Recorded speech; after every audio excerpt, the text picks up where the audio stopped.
નમસ્કાર dear YouTube family, સ્વાગત છે આપનું આપણી આ યુટ્યુબ ચેનલ ભાવેશ મકવાણા ન્યૂઝમાં। તો બધાને જય શ્રી કૃષ્ણ, જય માતાજી, હર હર મહાદેવ। તો મિત્રો, તમામ પેન્શનરોને બે મહિનાનું ડીએ એરિયર્સ ખાતામાં જમા થવા લાગ્યું છે। તો તમે પહેલા વિડીયો તો જુઓ તો ખબર પડશે। તો મિત્રો, ખૂબ સરસ મજાની તમારા માટે મહત્વપૂર્ણ માહિતી લઈને આપણે આવી ગયા છીએ, એટલે વિડીયો તમે ખાસ અંત સુધી જોઈ લેજો। અને જો હજી સુધી તમે આપણી આ ચેનલને સબસ્ક્રાઇબ ન કરી હોય તો રોજે રોજ આવી જ અપડેટો મેળવવા માટે આપણી આ ચેનલ અત્યારે સબસ્ક્રાઇબ કરી લેજો મિત્રો। તો શરૂ કરીએ આજનો વિડીયો। DA hike news. કેન્દ્રીય કર્મચારીઓના મોંઘવારી ભથ્થાને લઈને પણ એક મોટું અપડેટ આવ્યું છે। આવી સ્થિતિમાં જો તમે પણ કેન્દ્રીય કર્મચારી છો તો આજના સમાચાર તમારા માટે ખૂબ જ ઉપયોગી છે।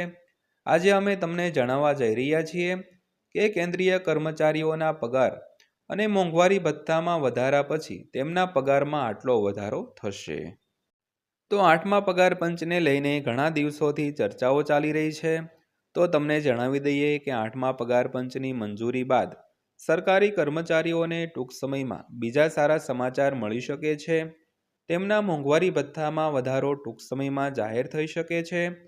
તો સરકારી કર્મચારીઓ અને પેન્શનરો બંનેને આનો લાભ મળશે।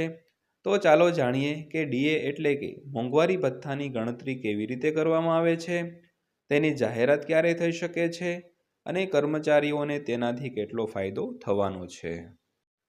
તો મિત્રો, આ રીતે ડીએની ગણતરી કરવામાં આવે છે। તો હાલમાં સરકારી કર્મચારીઓને 7મા પગાર પંચ હેઠળ પગાર મળે છે। આ અંતર્ગત ડીએની ગણતરી એઆઈસીપીઆઈ એટલે કે all India consumer price index ના આધારે કરવામાં આવે છે। તો આ વખતે જુલાઈથી ડિસેમ્બર 2024 સુધીના એઆઈસીપીઆઈ ઇન્ડેક્સના ડેટા નક્કી કરશે કે સરકાર મોંઘવારી ભથ્થામાં કેટલો વધારો કરશે। આ ડેટા દર્શાવે છે કે સરકાર ડીએમાં 3%નો વધારો કરી શકે છે। તો સૌથી પહેલાં વાત કરીએ તો ડીએમાં વધારો ક્યારે જાહેર થશે। તો સરકારી કર્મચારીઓ અને પેન્શનરોને જુલાઈ 2024થી 53% મોંઘવારી ભથ્થું મળી રહ્યું છે। જો આપણે પાછલા વર્ષોના વલણ પર નજર કરીએ તો સરકાર હોળી પહેલાં માર્ચમાં ડીએ વધારવાની જાહેરાત કરે છે। જો માર્ચમાં ડીએમાં વધારો જાહેર કરવામાં આવે તો તે 1 જાન્યુઆરી 2025થી અમલી માનવામાં આવશે।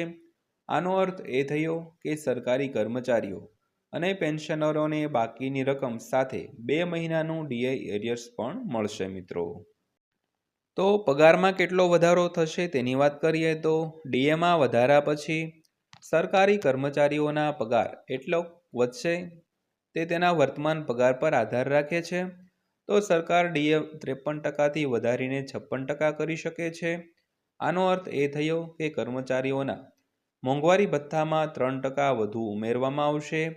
ઉદાહરણ તરીકે, જો હાલમાં કોઈ કર્મચારીઓને દર મહિને 15,000 રૂપિયાનું મોંઘવારી ભથ્થું મળી રહ્યું છે તો તે વધીને 15,450 રૂપિયા થશે। એટલે કે તેમને દર મહિને 450 રૂપિયાના દરે વધુ મળશે મિત્રો। તો ડીએ વધારાના પૈસા ક્યારે આવશે તેની વાત કરીએ તો 7મા પગાર પંચ હેઠળ ડીએમાં વર્ષમાં 2 વાર સુધારો થાય છે। તો પહેલી વાર જાન્યુઆરીમાં અને બીજી વાર જુલાઈમાં। આ સુધારો એઆઈસીપીઆઈ ઇન્ડેક્સના સરેરાશ પર આધારિત હોય છે। તો સરકાર હોળી પહેલાં તેને રિલીઝ કરીને સરકારી કર્મચારીઓ અને પેન્શનરોને તહેવારની ભેટ આપી શકે છે। જોકે જો માર્ચમાં ડીએમાં વધારો કરવાની જાહેરાત કરવામાં આવે છે તો તે પૈસા માર્ચ અથવા એપ્રિલના પગાર સાથે આવી શકે છે। તો મિત્રો, આ હતી આજની માહિતી પસંદ આવી હોય તો વિડીયોને લાઈક કરજો અને રોજે રોજ આવી જ માહિતી મેળવવા માટે આપણી આ ચેનલ અત્યારે જ સબસ્ક્રાઈબ કરી લેજો। તો ફરીવાર પાછા મળીશું એક નવા વિડીયો સાથે, નવી માહિતી સાથે।